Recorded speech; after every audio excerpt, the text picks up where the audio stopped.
Innal hamdalillah wassalatu wassalamu ala Rasulillah Sayyidina wa maulana Muhammadin nabiyillah la haula wa la quwwata illa billah amma ba'du.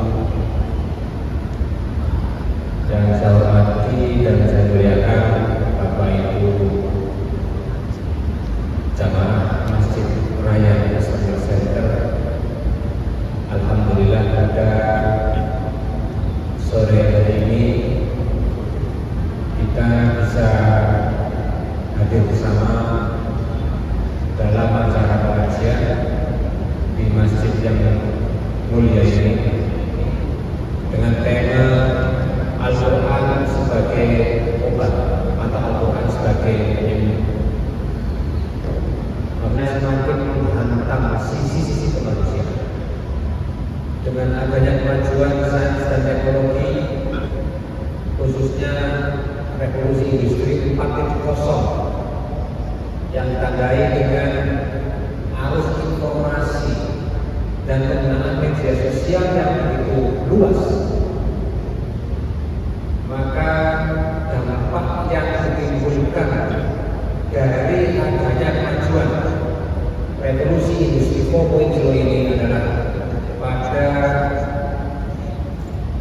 melemahnya, pada berkurangnya, pada rusaknya aspek kemanusiaan, sehingga sekalipun kita hidup dengan berbagai macam fasilitas modern, sekalipun kita ini dilengkapi dengan berbagai macam sarana teknologi, dan sekalipun kita bisa menikmati sajian-sajian hidangan-hidangan, makanan-makanan yang mungkin jauh lebih higienis, jauh lebih sehat, jauh lebih nikmat, tetapi sebenarnya dengan kompetisi yang ada, secara tidak kita sadari kita menjadi orang-orang yang kesepian.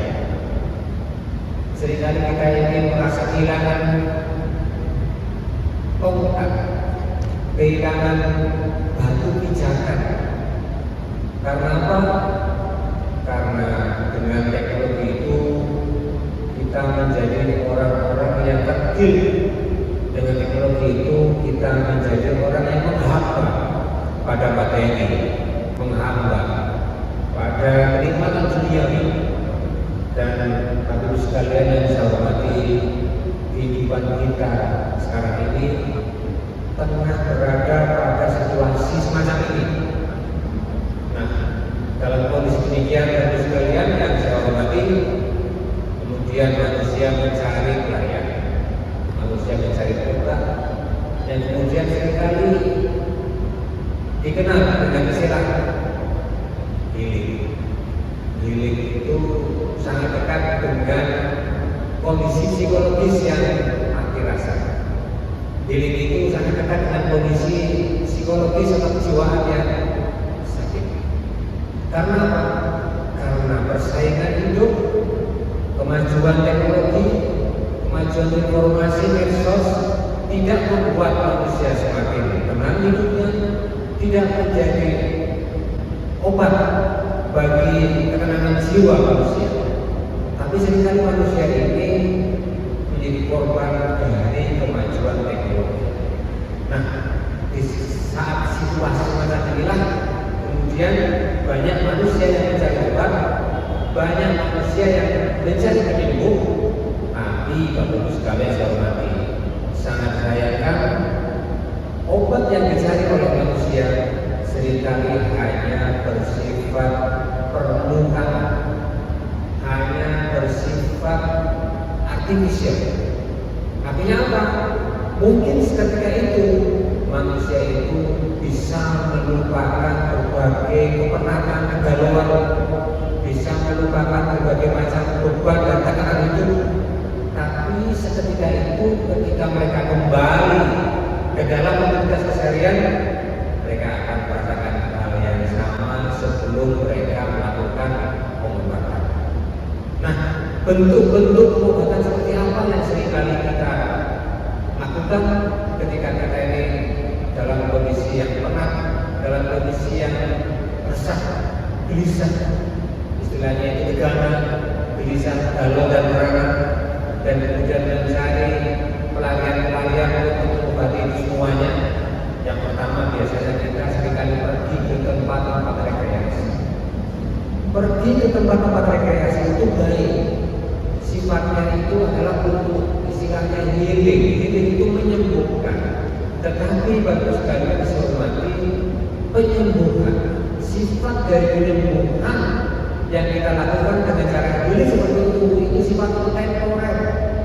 Sesaat kita akan lupa dengan berbagai macam beban dan persoalan hidup itu ketika kita berada pada lokasi-lokasi rekreasi. Begitu kita pulang ke rumah, sama kondisinya. Kita seringkali melihat misalnya pada hari Jumat atau Sabtu akhir pekan, tempat-tempat hiburan di sekitar Surabaya ini mulai dipacet, terawas, sampai malam baru penuh sesak dengan masyarakat Surabaya metropolitan. Tujuannya itu apa? Kadang gilingnya itu tipis-tipis, kadang gilingnya tebal-tebal. Giling tipis-tipis itu kalau nggak sengaja sambil lalu, tapi kalau giling tebal-tebal itu benar-benar giling. Ya, misalnya giling tebal-tebal itu ke Eropa, atau paling bagus itu umroh sambil mampir atau singgah ke tempat-tempat sejarah Nabi. Nah, itu yang paling banyak dilakukan oleh masyarakat Surabaya. Tetapi tidak semua orang bisa menikmati ini. Mengapa demikian?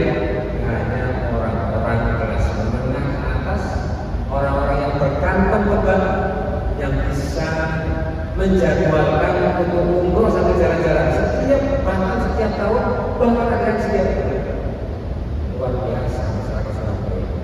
Begitu antusiasnya mereka ketika mereka harus dihadapkan pada situasi penatnya hidup dan kemudian mereka harus berobat pada kutip. Mereka mencari pengobatan dengan cara jalan-jalan atau rekreasi yang tentu saja membutuhkan biaya yang akan tidak sedikit. Nah, teruskan saya hormati, saya ingin menunjukkan ada satu pengobatan yang sangat murah, bahkan tidak berbayar sama sekali, yaitu dengan cara al-Qur'an. Dalam Al-Quran Allah berfirman, "A'udzubillahi minasyaitonir rajim, wa nunazzilu minal Qur'ani ma huwa syifaa'un wa rahmatun wa la tazidu lil zalimina illa khasara." Jadi Al-Quran itu sebenarnya berfungsi sebagai obat atau penyembuh. Lil-mu'minina, bagi orang-orang yang beriman. Syaratnya Anda harus beriman. Kalau tidak beriman, bagaimana Anda bisa meyakini ayat Al-Quran? Nah, mulai dari ayat yang pertama Iqra sampai diturunkan terakhir Al-Yawma akmaltu lakum dinakum wa atmamtu ni'mati wa raditu lakum Islam Madinah, itu semuanya berdimensi penyembuhan, berdimensi obat. Hanya saja bagus sekalian ini kita perlu memahami bahwa yang dimaknai obat dalam konteks pengobatan atau penyembuhan melalui Al-Quran ini bukanlah obat untuk sakit yang bersifat fisik, tetapi ma'is sudur, obat untuk penyakit-penyakit yang ada di dalam jiwa kita, di dalam diri kita, seperti galau, kecemasan, kekhawatiran, ya, karena dunia seringkali membuat kita ini menjadi cemas. Dunia seringkali membuat kita ini menjadi orang yang merana. Jangan dianggap setelah sukses, ya, kita akan nyaman, kita akan tenang dengan berbagai macam raihan-raihan atau kesuksesan dunia ini. Bahkan mungkin sebaliknya, kalau kita tidak siap untuk menerima itu semuanya, nantinya akan dikendalikan oleh dunia ini. Nah, oleh karena itu, bagus sekalian yang saya hormati, ini yang perlu kita manfaatkan, kita maksimalkan, bahwa Al-Quran adalah obat yang paling mujarab, obat yang paling bisa menyembuhkan berbagai macam penyakit manusia. Nah, caranya seperti apa? Caranya itu yang paling sederhana dan yang paling mudah adalah kita membaca Al-Quran setiap hari, bukan saja membaca dan merenungkan maknanya.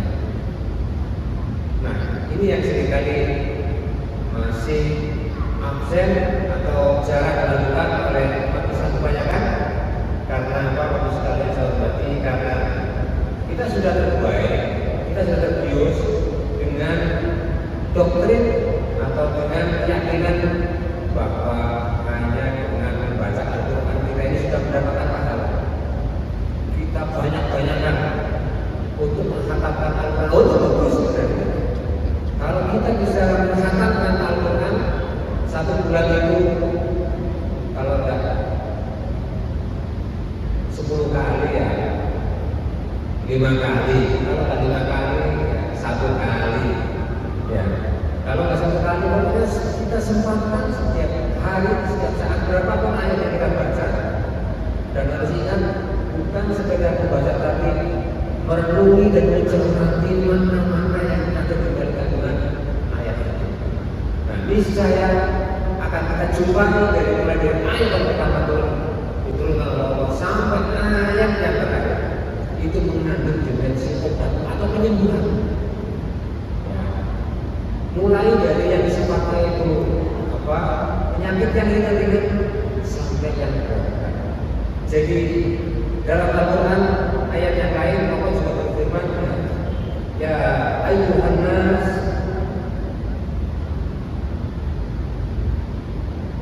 qad ja'akum mau'izatun mir rabbikum wa shifaa'un lima fis sudur wa hudan wa rahmatun lil mu'minin.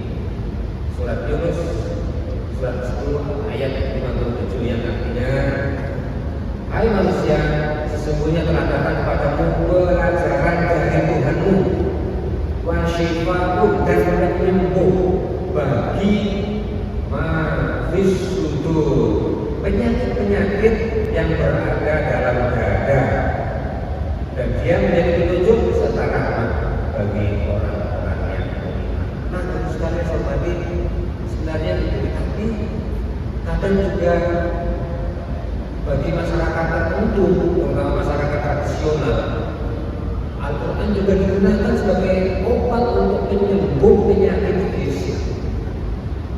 Penyembuh penyakit fisik. Ada banyak contoh yang seringkali kita dapatkan dari kehidupan sehari-hari. Ada seorang ibu di Bogor ya, itu memberikan kesaksiannya terhadap seorang ustaz bahwa suatu ketika dia itu mengalami penyakit diabetes yang sangat akut.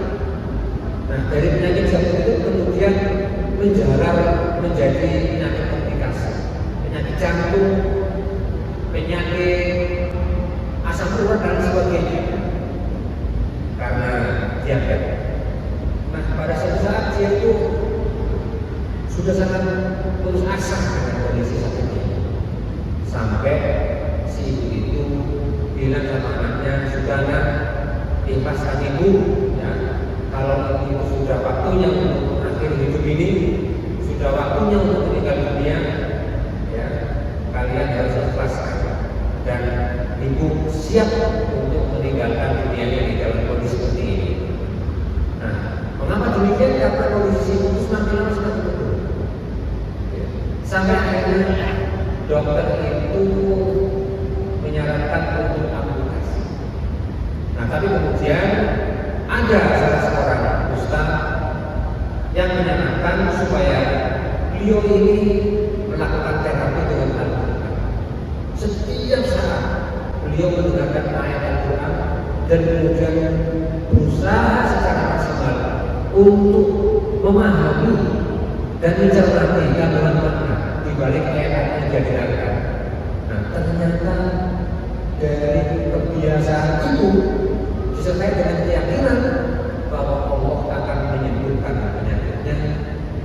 Alhamdulillah, dari mulainya itu dia itu sudah putus asa, bisa sembuh 100% dari penyakitnya itu. Dan ini bukan wabah, ini bukan wabah. Artinya bisa kita cek ya di informasi-informasi yang ada di sumber-sumber informasi digital seperti YouTube ataupun sumber informasi website yang lain.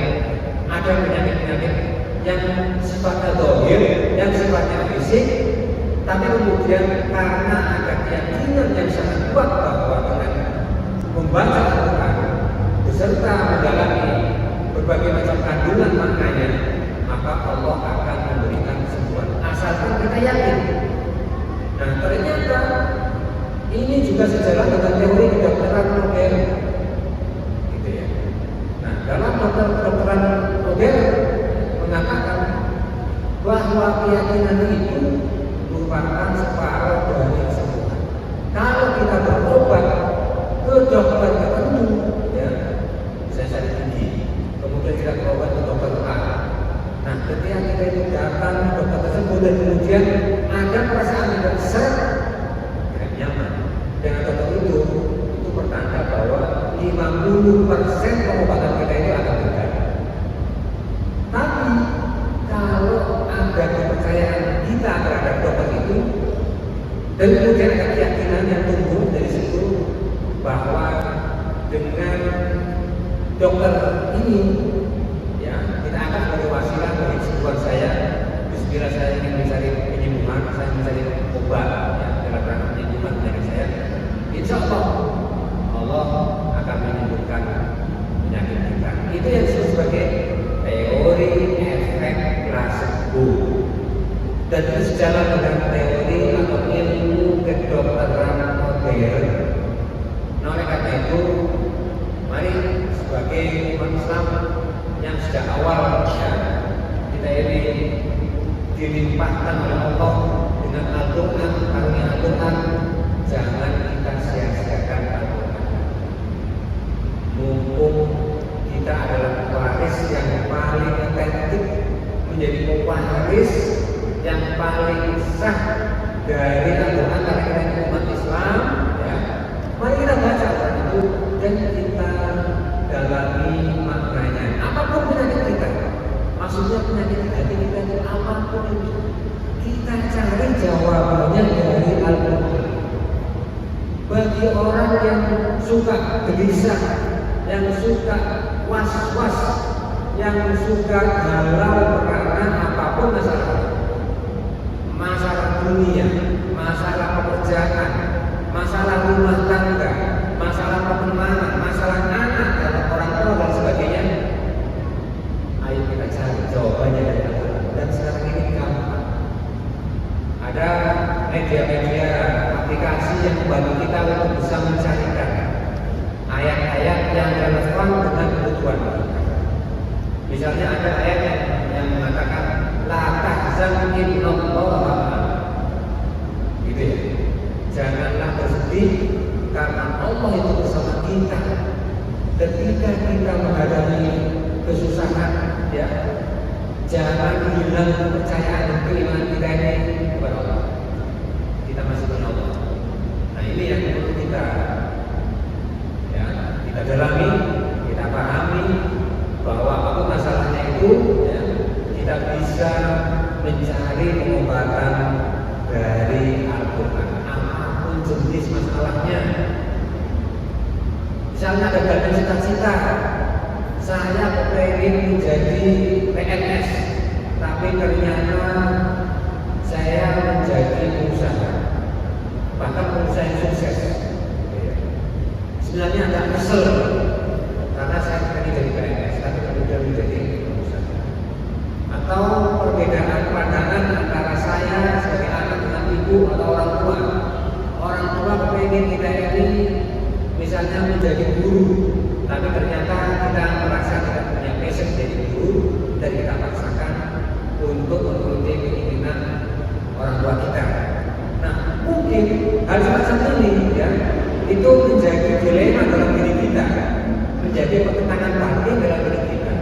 kira-kira hal apakah yang harus kita ambil dalam rangka kita ini mencari solusi yang benar-benar menerangkan hati. Nah, di dalam Al-Quran itu ada sebuah ayat, ya, ya ayyuhalladzina amanu kutiba alaihimul qitalu wa huwa kurhul lakum. Ya orang-orang yang beriman, wahai orang-orang yang beriman, telah diwajibkan kepada kalian berjihad di sabilillah, di jalan Allah. Sekalipun mungkin jihad itu adalah jalan yang tidak disukai oleh kadang kita itu ternyata berada pada jalan yang tidak kita kehendaki, istilahnya itu tersesat di jalan yang benar. Nah, kita punya ayat yang bisa seperti itu. Mungkin kita nggak suka, tapi itu baik buat kita, baik buat Allah, baik buat agama kita. Jadi jangan putus asa. Wala tai'asu min rauhillah. Janganlah kalian putus asa. Berusaha terus. Apapun yang menjadi keinginan, ya, menjadi cita-cita kita, jangan pernah kita putus, ya, dari tradisi kita untuk mencari jawaban, mencari solusi dari Al-Quran, karena kita adalah pewaris yang paling sah dari Al-Quran itu, sebagaimana Rasulullah menyatakan dalam hadisnya, ya, saya telah tinggalkan kepada kalian dua masalah, dua perkara, ya. Selama kalian memegangi, berpegang teguh kepadanya, maka niscaya kalian tidak akan tersesat selamanya, yaitu Al-Quran dan Sunnah Rasul. Jangankan kita untuk sekalian sebagai umat Islam sekarang ini banyak, ya, kalangan Muslim itu sudah mulai tertarik untuk mengkaji Al-Quran. Semakin Gaza dihancurkan oleh Israel, semakin banyak orang Muslim sekarang ini yang ingin tahu isi Al-Quran itu seperti apa. Semakin kita dicitrakan sebagai teroris, semakin kita menjadi terpojokkan karena citra negatif, karena terorisme, karena radikalisme. Justru semakin banyak orang yang ingin mengetahui apa itu Islam yang sesungguhnya. Dan Anda tahu, ya, orang seperti Will Smith. Will Smith ini adalah seorang aktor Hollywood. Dia non Muslim. Bulan ini, bulan puasa ini, dia bilang, dan bulan puasa yang kemarin, saya akan membaca Al-Quran 30 juz satu bulan penuh, pada dia menyatakan masuk Islam. Nah, orang terhadap orang seperti ini tinggal satu klik saja itu masuk Islam. Nah, apalagi kita baru sekalian, ada lagi kabar seorang pegiat anti-Islam yang ada di Victoria, negara bagian Victoria, Australia. Dia sangat anti dengan Islam. Dia sangat membenci Islam. Apapun ikhtiar orang Islam yang ada di Australia, termasuk ketika ada keinginan bagi orang Islam itu untuk mendirikan masjid. Nah, orang ini adalah orang yang paling depan untuk melakukan pendirian masjid di Victoria. Ya. Tapi apa yang terjadi? Dia adalah orang yang kemudian menyatakan diri masuk Islam karena sangat terpesona, terpengaruh dengan satu ayat saja dari Al-Quran yang mengatakan bahwa membunuh satu nyawa tak berdosa itu sama seperti membunuh seluruh umat manusia. Masya Allah, biasa. Akhirnya dari ayat ini dia ingin tertarik mempelajari lebih dalam lagi tentang isi Al-Quran, dan kemudian dia menyatakan diri masuk Islam. Apalagi kita kurang apa? Mari kita jadikan Al-Quran, ya, sebagai obat buat kita, obat dalam pengertian yang hakiki maupun obat dalam pengertian majazi. Obat dalam pengertian untuk menyembuhkan penyakit-penyakit yang sifatnya dohir, maupun obat untuk menyembuhkan berbagai macam penyakit-penyakit hati, penyakit-penyakit yang ada dalam dada kita yang justru membuat kita itu menjadi tidak sehat. Ya kan? Bagus sekalian yang saya hormati, itulah yang bisa saya sampaikan untuk pengajian pada sore hari ini. Mudah-mudahan kita mendapatkan keberkahan dan kekuatan Ramadan dan mampu menyelesaikan Ramadan hingga tanggal terakhir memasuki hari raya Idul Fitri. Amin. Dan mudah-mudahan Allah memberikan kita kesempatan untuk bisa menyaksikan